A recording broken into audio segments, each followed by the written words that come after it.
आज का टॉपिक है जीयूटीबी। जीयूटीबी की बात करें तो जीयूटीबी जो रहता है, ये मोस्ट कॉमन फॉर्म होता है एक्स्ट्रा परमानेंट ट्यूबरक्लोसिस का। कितना कॉमन होता है? ये ऑलमोस्ट 20%। 20% जो एक्स्ट्रा परमानेंट टीबी होता है, वो जीयूटीबी होता है।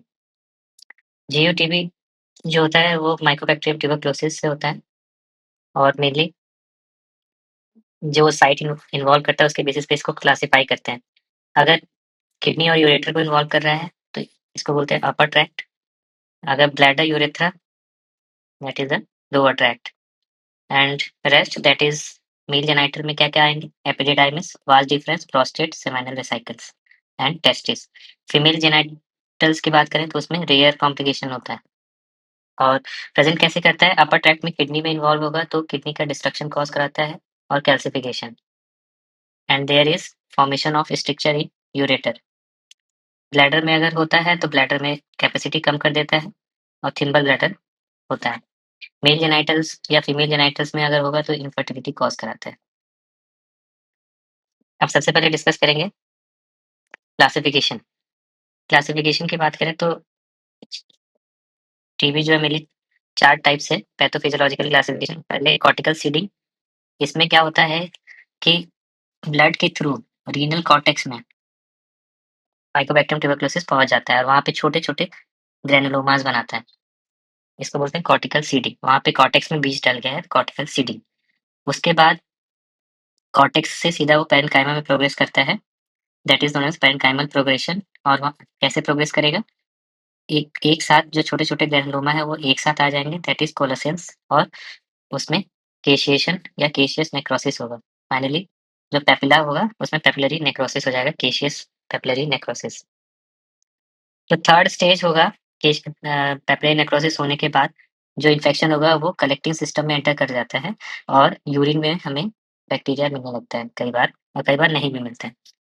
That is known as communicating cavitation. Fourth stage में फाइब्रोसिस होने लगती है जिसकी वजह से पुट्टी किडनी हो जाता है और कैल्सिफिकेशन जो रहता है उसकी वजह से किडनी का फंक्शन चला जाता है और इसको बोलते हैं ऑटो नेफ्रेक्टमी। तो 4 स्टेज कौन-कौन सी हो गई? पहला हो गया कॉर्टिकल सीडिंग, दूसरा हो गया parenchymal progression, third one is the communicating cavitation, fourth stage is the fibrosis and calcification. तो जैसा कि मैंने बताया टीबी जो है 20% होता है एक्स्ट्रा पल्मोनरी टीबी का और ये इंडिया, अफ्रीका और साउथ ईस्ट एशिया में कॉमन होता है। ये मेनली जो एज ग्रुप होता है वो 20 टू 50 इयर्स एज ग्रुप में ज़्यादा कॉमन होता है और मेंस को ज़्यादा अफ़ेक्ट करता है। इतना कॉमन होता है कि 3 टाइम्स कंपेयर टू फीमेल ज़्यादा कॉमन होता है मेन में। अब बात करें ये टीबी जो रहता है, जीओ टीबी, ये मेनली किस फॉर्म में होता है? क्योंकि जैसे प्राइमरी अगर किसी को हुआ है लंग में या बोन में टीबी, तो वो टीबी ठीक होने के बाद जब वो टीबी दोबारा रीएक्टिवेट होती है, रीएक्टिवेशन फॉर्म में जिसको बोलते हैं सेकेंडरी टीबी, तब वो अफ़ेक्ट करती है जीओटीबी को ब्लड के थ्रू मेनली। तो पैथोजेनेसिस बात करें तो जो मेन सोर्स होता है वो होता है हेमाटोजेनस। हेमाटोजेनस में क्या होता है? लंग से या बोन से ब्लड के थ्रू जो बैक्टीरिया है वो डिफरेंट डिफरेंट ऑर्गन किडनी या एपिडिडाइमिस में या प्रोस्टेट में चला जाता है। मेनली जो है अपर रीनल कॉर्टेक्स में जाता है, फिर वहाँ रीनल कॉर्टेक्स से होता हुआ डिसेंडिंग इन्फेक्शन होता है और रीनल पैपिला फिर कैलिसिस, फिर यूरेटर, ब्लैडर और प्रोस्टेट एपिडिडाइमिस को अफ़ेक्ट करता है। इसको बोलते हैं descending infection theory. Descending infection theory में क्या होता है? पहले किडनी अफ़ेक्ट होता है, किडनी के कॉर्टेक्स अफ़ेक्ट होते हैं और उसमें पैपिलरी में जो होता है केशियस नेक्रोसिस होता है और धीरे-धीरे यूरेटर, ब्लैडर, प्रोस्टेट और एपिडिडाइमिस। सेकंड जो थियरी होती है वो होती है ascending infection theory. Ascending infection theory में पहले जेनिटल्स अफ़ेक्ट होते हैं, जैसे कि एपिडिडाइमिस मोस्ट कॉमनली जो अर्लीएस्ट या मोस्ट कॉमनली की बात करें, तो जो अफ़ेक्ट होता है वो होता है एपिडिडाइमिस। उसमें जेनिटल टीबी वो किडनी की तरफ जाता है, that is known as ascending infection. अब क्लिनिकल प्रेज़ेंटेशन की बात करें, तो clinical presentation based on the organ अलग-अलग होता है। किडनी की बात करें तो किडनी में सबसे पहले पेशेंट जो प्रेज़ेंट करेगा स्टेराइल पायूरिया और हेमेचूरिया और पेन के साथ। पेन, हेमेचूरिया और पायूरिया होगा और ऐसा लगेगा कि ये पेशेंट को कोई इन्फेक्शन हो गया है, दैट इज़ पाइलोनेफ्राइटिस। किडनी में ऐसे प्रेज़ेंटेशन होगा। फिर लेट स्टेज में जो कैल्सिफ़िकेशन होता है वो काफ़ी लेट स्टेज में होता है और उस टाइम पे पेशेंट का किडनी का फंक्शन चला जाता है and that is known as putty kidney. Ureter में होगा तो यूरेटर में ऑब्स्ट्रक्शन कॉज़ कराता है। ऑब्स्ट्रक्शन कॉज़ कराएगा जिसकी वज़ह से कॉलिकी पेन होगा। क्योंकि यूरिन जो है ऊपर ही कलेक्ट हो जा रहा है। और यूरेटर में जब हम कैरेक्टरिस्टिक फीचर्स देखेंगे तो उसमें छोटे-छोटे बीड का फॉर्मेशन होता है, जो कि mainly lower 1/3 of the ureter नीचे की तरफ अफेक्टेड होता है। अब ब्लैडर में बात करें तो ब्लैडर की म्यूकोसा मसल्स होती हैं वो अफेक्ट होती हैं जिसकी वज़ह से ब्लैडर इरिटेट होता है और उसकी फ्रीक्वेंसी बढ़ जाती है। फ्रीक्वेंसी बढ़ जाती है, पेशेंट बार-बार यूरिन जाता है और यूरिन को होल्ड नहीं कर पाता है। कई बार यूरिन को होल्ड नहीं कर पाएगा तो अर्ज इनकॉन्टिनेंस भी होता है और पेशेंट को यूरिन पास करने में बहुत ही पेन होता है। ब्लैडर की कैपेसिटी जब हम कैरेक्टरिस्टिक फीचर देखेंगे तो ब्लैडर जो है धीरे-धीरे छोटा हो जाएगा, दैट इज़ थिम्बल ब्लैडर, और उसका जो यूरेट्रिक ओपनिंग होगा गोल्फ होल की तरह हो जाएगा। अगर प्रोस्टेट की बात करें, तो प्रोस्टेट में पेशेंट जो है लर्ट्स सिम्पटम्स के साथ आएगा। लर्ट्स में आपका स्टोरेज और वॉइडिंग 2 तरह के सिम्पटम्स होते हैं। और जो डीआरई होगा, उसमें हम लोग जब डीआरई करेंगे तो उसमें नोड्यूल का फॉर्मेशन मिलेगा। ये नोड्यूलर डीआरई क्यों इम्पोर्टेंट, क्योंकि हमें कई बार ऐसा लगेगा कि ये कैंसर है, बट वो कैंसर नहीं होगा। फिर जब हम अल्ट्रासोनोग्राफी कराएँगे तो जो रेक्टम के थ्रू जिसको ट्रस्ट बोलते हैं, ट्रस्ट गाइडेड जब सोनोग्राफी करेंगे तो उसमें हमें हाइपोइकोइक लीज़न मिलता है। अब बात करें एपिडिडाइमिस की या टेस्टिस। जब भी एपिडिडाइमिस या टेस्टिस को इन्वॉल्व करेगा तो there will be a scrotal swelling जो कि पेनलेस होगा। पेनलेस स्क्रोटल स्वेलिंग होगा और वास के जो इन्वॉल्वमेंट होगा तो वास के इन्वॉल्वमेंट में छोटे-छोटे बीड्स बनेंगे, तो इसलिए इसको बोलते हैं बीडेड वास। और एपिडिडाइमिस में इन्वॉल्व करता है और कई बार केशियस नेक्रोसिस होती है और वो फट जाती है नेक्रोसिस और वो साइनस बना देती है स्किन से, that is known as sinus formation. और ये साइनस फॉर्मेशन इसलिए इम्पोर्टेंट है क्योंकि this is an indication for surgery. अगर हम लोग बात करें सेमाइनल वेसिकल की, तो सेमाइनल वेसिकल को जब इन्वॉल्व करता है तो पेशेंट इनफर्टाइल हो जाता है। स्पर्म का ऑब्स्ट्रक्शन हो जाएगा, फ्रक्टोज़ नहीं मिल पाता है और देयर इज़ चांसेस कि स्पर्म में ब्लड हो, हेमाटोस्पर्मिया मिलेगा। जब हम लोग ट्रस्ट कराएँगे तो हमें सेमाइनल वेसिकल में कैल्सिफिकेशन मिलता है। यही कैल्सिफिकेशन हमें प्रोस्टेट में मिल सकता है या एपिडिडाइमिस में भी मिल सकता है कई बार। फीमेल जीओटीबी की बात करें तो इसमें हमें मेनली फैलोपियन ट्यूब ज़्यादा इन्वॉल्व होता है जिसकी वज़ह से ट्यूब ब्लॉकेज होता है और पेशेंट जो है इनफर्टाइल हो जाता है। अगर यूट्रस को इन्वॉल्व कर रहा है तो वहाँ पे केशियस नेक्रोसिस होगा और पेशेंट को एमेनोरिया हो जाता है। अब क्वेश्चन अराइज़ होता है कि टीबी को डायग्नोज़ करें, कैसे करें? जब भी कोई पेशेंट हमारे पास फ्रीक्वेंसी अर्जेंसी या लर्ट्स के सिम्पटम के साथ आता है, लर्ट्स में फ्रीक्वेंसी अर्जेंसी नॉक्टूरिया होता है, तो हम लोग यूरिन रूटीन कराते हैं और यूरिन रूटीन कराने के बाद उसमें देखते हैं कि डब्ल्यूबीसी है कि नहीं है या बैक्टीरिया है कि नहीं है। रूटीन का मतलब ये होता है कि सिर्फ़ ऊपर-ऊपर से पता चलता है कि आपकी यूरिन में क्या-क्या है। अब ये रूटीन से इतना हो जाएगा कि बैक्टीरिया है, लेकिन कौन-सा बैक्टीरिया है, किस टाइप का बैक्टीरिया है, इसके लिए हमें बैक्टीरिया को कल्चर कराना पड़ता है। कल्चर कराने का मतलब होता है बैक्टीरिया को ग्रो कराना कल्चर मीडिया में, जिसमें काफ़ी टाइम लग जाता है, 4 टू 6 वीक। तो पहले ऐसे ही टेस्ट करते थे। अब हुआ क्या है कि सबसे पहले हमने यूरिन रूटीन कराया, तो यूरिन रूटीन कराएँगे तो हमें यूरिन रूटीन में टीबी का अगर पेशेंट होगा तो डब्ल्यूबीसी मिलेगा, बट कोई भी बैक्टीरिया नहीं का ग्रोथ नहीं मिलेगा। अब बैक्टीरिया ग्रोथ नहीं मिलेगा तो कई बार हम लोग छोटे-मोटे टेस्ट कर लेते हैं। छोटे-मोटे टेस्ट में क्या होता है कि हम लोग एक स्टेन होता है जिसको बोलते हैं acid fast bacillus stain. Acid fast bacillus stain या जेडएन स्टेन, दोनों सेम नाम है। अब जो बैक्टीरिया होता है वो एसिड फास्ट बेसिलस होता है। जब ये स्टेन हम लोग यूरिन में डालेंगे तो वो उसको डिटेक्ट कर लेगा। डिटेक्ट कर लेता है, बट प्रॉब्लम क्या रहती है इस स्टेन की, इसकी सेंसिटिविटी। इसकी सेंसिटिविटी बहुत ही कम होती है, ऑलमोस्ट 30%, इसलिए ये टेस्ट उतना अच्छा नहीं होता। फिर फाइनली जो मैं बता रहा था, यूरिन कल्चर। यूरिन कल्चर जो रहता है गोल्ड स्टैंडर्ड रहता है और इसमें हम लोग 3 अर्ली मॉर्निंग सैंपल लेते हैं पेशेंट के। 3 अर्ली मॉर्निंग सैंपल लेकर हम लोग एलजे मीडिया या बैक्टीक मीडिया में ग्रो कराते हैं। एलजी मीडिया या बैक्टीक मीडिया में ग्रो कराएँगे और ये गोल्ड स्टैंडर्ड होता है। इसमें ऑलमोस्ट 4 से 6 हफ्ता लगता है, जबकि बैक्टीक में 14 दिन में ही रिपोर्ट आ जाती है। ये तो रहा बैक्टीरिया को ग्रो कराना। अब हमारे पास दूसरा ऑप्शन है कि हम जो है बैक्टीरिया की बजाय उसके डीएनए को डिटेक्ट कर लें। तो डीएनए को डिटेक्ट करने का हर हर चीज़ जो होता है वो क्या होता है, एम्प्लीफिकेशन, पीसीआर। पीसीआर टेस्ट होता है। तो पीसीआर टेस्ट जो रहता है वो यूरिन में या सीमेन में अगर बैक्टीरिया का डीएनए होगा, तो उसको डिटेक्ट कर लेता है और ये इसलिए ये बहुत ही मोस्ट सेंसिटिव टेस्ट हो जाता है फॉर अर्ली डिटेक्शन। दूसरा जो हम लोग कार्ट्रिज बेस्ड टेस्ट होता है, आजकल जो होता है जल्दी रिज़ल्ट जानना होता है 2 से 3 घंटे में, तो उसके लिए एक टेस्ट का नाम होता है एक्सपर्ट एमटीबी रिफ। तो एमटीबी का होता है माइकोबैक्टीरियम ट्यूबरक्लोसिस और आरएफ का मतलब होता है रिफाम्पिसिन। तो एक्सपर्ट जो है उसका ट्रेड नेम है, तो एक्सपर्ट नाम का एक कार्ट्रिज आता है। ये माइकोबैक्टीरियम ट्यूबरक्लोसिस का डीएनए डिटेक्ट कर लेता है और साथ में जो रिफ है वो रिफाम्पिसिन का रेजिस्टेंट है कि नहीं, 2 से 3 घंटे में इसकी रिपोर्ट आ जाती है। फिर अगला जो टेस्ट होता है, वो जीन के बेसिस पे डिटेक्ट करते हैं। 2 तरह के जीन होते हैं आरपीओ जीन और कैट जीन। जो एक्सपर्ट है वो उसमें सिर्फ़ रिफैम्पिसिन के रेज़िस्टेंस के बारे में पता चलता है और हमें जानना रहता है कि जो आइसोनियाज़िड है उससे रेज़िस्टेंस है कि नहीं। तो उसके लिए हम लोग जो टेस्ट यूज़ करते हैं वो उस टेस्ट का नाम होता है लाइन प्रोब एसे। लाइन प्रोब एसे में क्या होता है, ये आरपीओपी जीन और कैट जीन इसको डिटेक्ट करता है। आरपीओपी जीन और कैट जीन को डिटेक्ट करने से क्या होता है, आइसोनियाज़िड और रिफैम्पिसिन के बारे में पता चल जाता है। एक जो पुराना टेस्ट होता है मॉन्टुक्स टेस्ट, उसका कुछ ख़ास रूल नहीं होता है क्योंकि नॉन स्पेसिफिक होता है। सिर्फ़ ये बताता है कि आपके अंदर कोई लेटेंट इन्फेक्शन है या नहीं है। इसलिए that is a non specific test. तो ये हो गया लैब टेस्ट। अब बात करें radiological test. Radiological test basically same पहला आईवीयू पहले कराते थे। अब वो आईवीयू का मतलब होता है सिंपल कंट्रास्ट डाल के एक्स-रे करना, केयूबी रीजन का। दूसरा होता है अब आईवीयू जो रिप्लेस हो गया सीटी से। तो सीटी यूरोग्राफी जो चेंजेज़ होता है अर्ली डिटेक्ट कर लेता है। फिर उसके बाद हम लोग कराते हैं एमआरआई कुछ-कुछ केसेज़ में और फाइनली जो रहता है सिस्टोस्कोपी। अगर टीबी जो है प्रोस्टेट या सेमिनल वेसिकल में इन्वॉल्व है, तो हम लोग प्रोस्टेट या सेमिनल वेसिकल में इन्वॉल्व रहता है तो उसके लिए सबसे अच्छा टेस्ट क्या रहता है? ट्रस करते हैं। तो सबसे पहले हम लोग आईवीयू या सीटी में लगभग फाइंडिंग सिमिलर होती है, बट ये रहता है कि जो सीटी यूरोग्राफी रहता है वो आईवीयू के कंपैरिज़न में अर्ली डिटेक्ट कर लेता है। तो हमें मिलता क्या-क्या है? आईवीयू में हमें या सिटी यूरोग्राफी में हमें मॉथ ईटन कैलिसेस मिलेंगे। मॉथ ईटन मतलब क्या होता है? मॉथ एक फतिंगा होता है जो पत्ते को खा लेता है, तो वैसे ही हमारी जो कैलिसेस होंगी, ऐसे अपीयर करेंगी अर्ली स्टेज में, जैसे कि मॉथ ने खा लिया, मॉथ ईटन कैलिसेस। बाद में जब हम देखेंगे अगर लेट कोई पेशेंट आता है तो उसमें हमें कैविटी फॉर्मेशन होगा या कैलिस डिफॉर्मिटी मिलेगी या इनफंडिबुलर काफ़ी नैरो हो जाएगा, इनफंडिबुलर स्टेनोसिस। ये तो सारी जो फाइंडिंग होगी, ये किडनी में मिलेगी।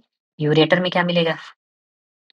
यूरेटर में जो रहेगा छोटे-छोटे बीड बनेंगे, तो इसको बोलते हैं बीडेड यूरेटर या यूरेटर एकदम जैसे पाइप स्टेम यूरेटर क्या जैसे नाले का पाइप होता है सीमेंटेड पाइप, उस तरह का दिखने लगेगा। तो पाइप स्टेम अपीयरेंस बोलते हैं, तो या तो बीडेड दिखेगा या पाइप स्टेम दिखेगा।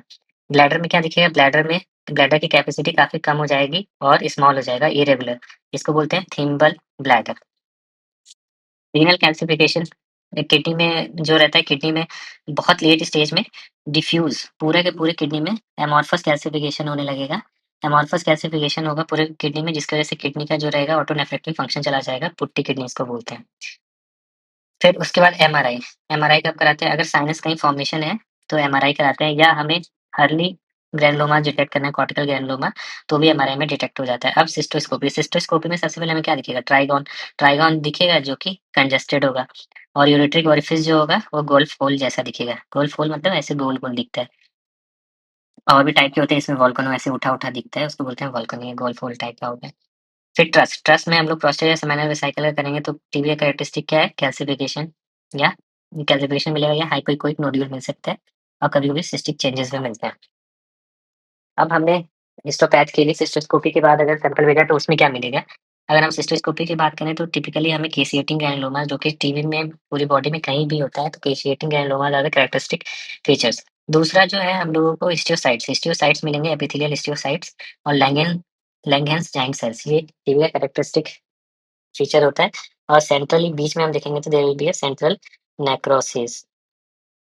पेशेंट में हम लोग कैल्सिफिकेशन भी मिल सकता है, अगर क्रोनिक स्टेज में आया है, फाइब्रोसिस मिल सकता है और जो ट्यूब्यूल्स होंगी वो ऑब्लिटरेटेड रहेंगे, ये हिस्टोपैथोलॉजिकल फाइंडिंग होगा। तो टीबी का ट्रीटमेंट क्या होता है? टीबी का ट्रीटमेंट मेडिकल मैनेजमेंट पहले करते हैं, सर्जिकल बाद में करते हैं। मेडिकल मैनेजमेंट जो रहता है डब्ल्यूएचओ के अकॉर्डिंग करते हैं, डब्ल्यूएचओ या आरएनटीसीपी के अकॉर्डिंग 6 मंथ का कोर्स होता है। इसमें इंटेंसिव फेज़ जो रहता है इनिशियली 2 मंथ का रहता है, उसमें HRZE, H for isoniazid, R for rifampicin, Z for pyrazinamide, E for ethambutol ये देते हैं और कंटिन्यू करते हैं अगले 4 महीने तक। आइसोनियाज़िड और रिफैम्पिसिन, पैराज़िनामाइड, इथामिटोल बंद कर देते हैं।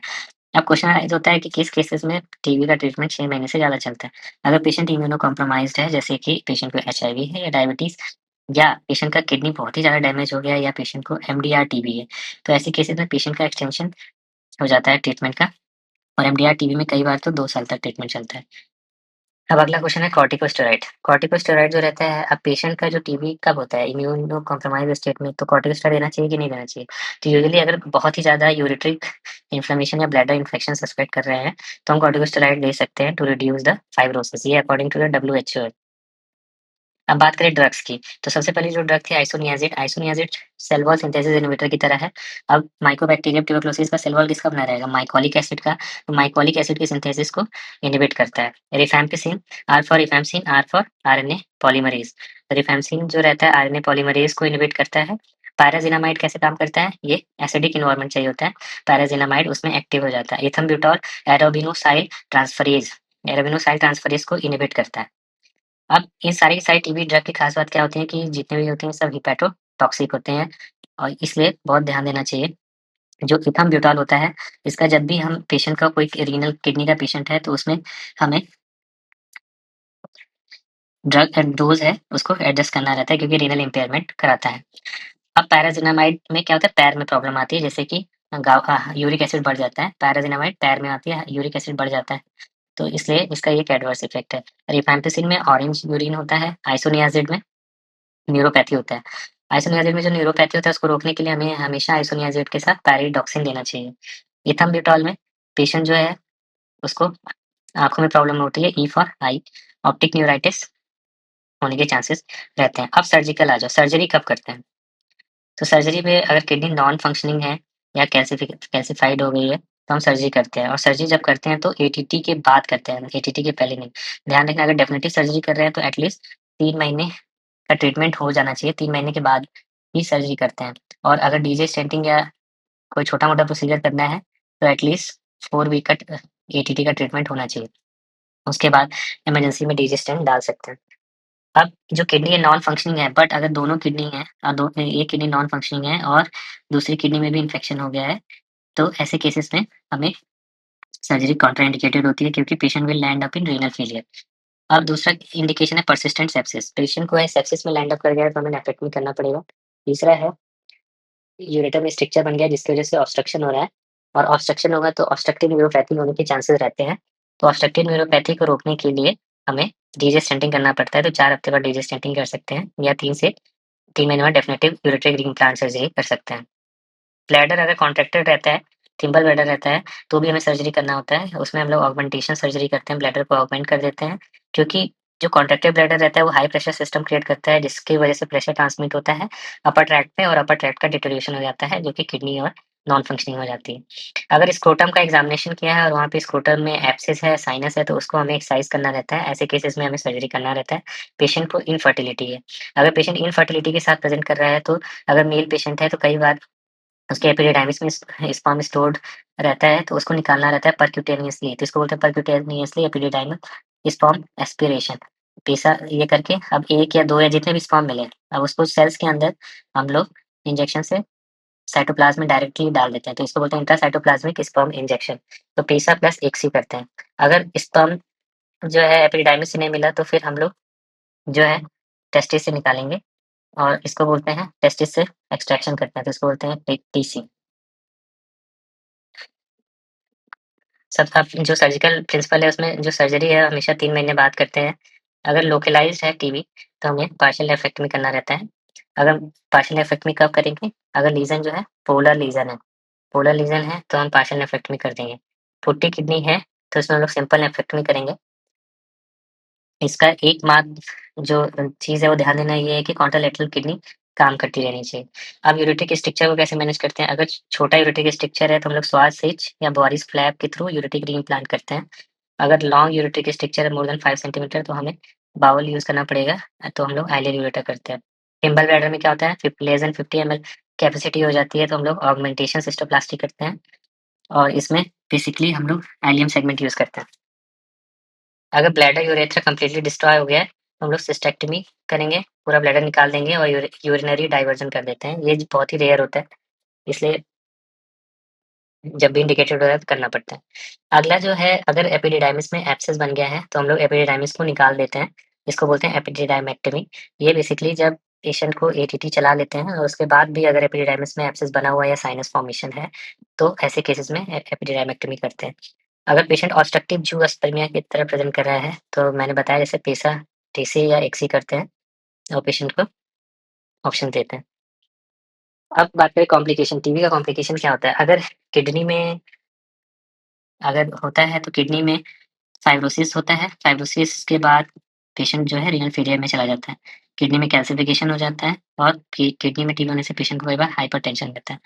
यूरेटर में स्ट्रक्चर होता है, ब्लैडर में थिम्बल ब्लैडर होता है, फाइब्रोसिस, मेल जेनिटलिया में इनफर्टिलिटी और जनरली देखा गया है कि ट्रीटमेंट के बाद टीबी रिलैप्स कर जाता है या पेशेंट को एमडीआर टीबी में कन्वर्ट हो जाता है। ये सब ऑलरेडी डिस्कस कर चुके हैं ना। मेन चीज़ ये है कि टीबी जो है फैलता कैसे है? अगर हम बात करें मेनिंजाइटिस में कैसे फैलता है तो एपिडिडाइमिस में ब्लड के थ्रू आता है या यूरिन के थ्रू रेट्रोग्रेड रिफ्लक्स हो सकता है जिसमें टेल जो रहता है फर्स्ट अफेक्टेड होता है, फिर बॉडी, फिर हेड अफेक्ट करता है। फिर वो कॉन्टेजियस स्प्रेड होते-होते वास डिफरेंस को अफेक्ट करता है और जिसमें वास जो है बीडेड अपीयरेंस होता है। प्रोस्टेट भी ब्लड के थ्रू कई बार ब्लड के थ्रू इन्फेक्शन प्रोस्टेट में पहुँच जाता है जिसमें उसमें नोड्यूलर डीआरई होता है जो कि कैंसर की तरह लगता है। बाकी एपिडिडाइमिस के थ्रू भी प्रोस्टेट में जाता है। सेमाइनल वेसिकल में भी एपिडिडाइमिस के थ्रू रेट्रोग्रेड सेमाइनल वेसिकल में चला जाता है, जबकि टेस्टिस में जो इन्फेक्शन स्प्रेड होता है वो डायरेक्ट एक्सटेंशन के थ्रू होता है। इस ऐसे केसेस में टेस्टिस जो रहता है पेनलेस लम्प की तरह प्रेज़ेंट करेगा, इनफर्टिलिटी की तरह और फाइब्रोसिस हो जाता है। तो हमेशा क्या-क्या ध्यान देना है? अगर पेशेंट जो है स्टेराइल पाइयूरिया और हेमाचूरिया के साथ आया, स्टेराइल पाइयूरिया और हेमाचूरिया हो रहा है तो हमें टीबी को रूल आउट कर लेना चाहिए, उसी के बाद मैलिग्नेंसी की तरफ बढ़ना चाहिए। फिर 3 जो consecutive early morning urine sample होता है वो गोल्ड स्टैंडर्ड रहता है। इसमें मिड स्ट्रीम यूरिन लेते हैं। अगर हमें एक्सपर्ट टेस्ट करना है, एक्सपर्ट तो उसमें फर्स्ट यूरिन लेते हैं, पीसीआर या एक्सपर्ट कर रहे हैं तो। और ये जो रहता है ये मोस्ट सेंसिटिव होता है for early diagnosis and drug treatment. अगर सीटी यूरोग्राफी की बात करें तो आईयू से जल्दी लीजन डिटेक्ट कर लेता है। डिफरेंशियल डायग्नोसिस क्या होगा टीबी का? एक होगा ज़ैंथोमेलाइटिस पाइलोनेफ्राइटिस, दूसरा होता है क्रोनिक पाइलोनेफ्राइटिस और तीसरा होता है आरसीसी। ये टीबी से मैच करता है। तो रीसेंट एडवांसेस की बात करें, तो सेम वही जो अभी तक डिस्कस करते हैं डब्ल्यूएचओ के अकॉर्डिंग कि ट्रीटमेंट का ड्यूरेशन 6 महीने के लिए होता है। मॉलिक्यूलर डायग्नोसिस के लिए एक्सपर्ट एमटीबी रिफ और लाइन प्रोब ऐसे ये नया आ गया है। रैपिड डिटेक्शन के लिए इमेजिंग के लिए हम लोग एमआरआई भी यूज़ करने लगे हैं और सिटी यूरोग्राफी जो है आईवीयू को रिप्लेस कर चुका है। फर्टिलिटी के लिए पीएसआरटीसी और इक्सी यूज़ करते हैं और बीसीजी के केसेस में अगर हम लोग बीसीजी अगर पेशेंट को एक्टिव टीबी है तो बीसीजी कॉन्ट्रा इंडिकेटेड होता है क्योंकि डिसेमिनेशन की रिस्क रहते हैं। एमडीआर टीबी अगर पेशेंट को है तो फर्स्ट लाइन में हम लोग जो सेकंड लाइन ड्रग है वो यूज़ करते हैं और ट्रीटमेंट 2 साल के लिए चलता है। उसमें बेसिकली यूज़ करते हैं लेवोफ्लॉक्सासिन, लाइनोज़ोलिड, अमीकासिन और साइक्लोसेरिन, क्लोफाज़िमिन ये ड्रग यूज़ करते हैं। फ़ॉलो-अप कैसे करते हैं? तो जो एटीटी का ड्यूरेशन होता है एटीटी का जो रिकरेंस के चांसेस रहते हैं, यूजुअली 12 महीने तक रिकरेंस के चांसेस रहते हैं। तो हम लोग जो मिनिमम ट्रीटमेंट ड्यूरेशन होता है 6 महीने का होता है। तो फ़ॉलो-अप करने के लिए हम लोग कल्चर कराते हैं और इमेजिंग कराते हैं। कल्चर और इमेजिंग टोटल 1 साल तक कराएँगे क्योंकि जो रिकरेंस के चांसेस हैं 1 साल तक रहेंगे। तो कल्चर हम लोग हर 3 महीने पे कल्चर कराते रहेंगे अगले 1 साल तक और पेशेंट को 6 महीने पे 2 बार सीटी स्कैन करा लेंगे। ऐसा देख लेंगे और डिसीज़न प्रोग्नोसिस की बात करें तो बहुत ही अच्छी प्रोग्नोसिस होती है अगर अर्ली डिटेक्ट कर लिया तो।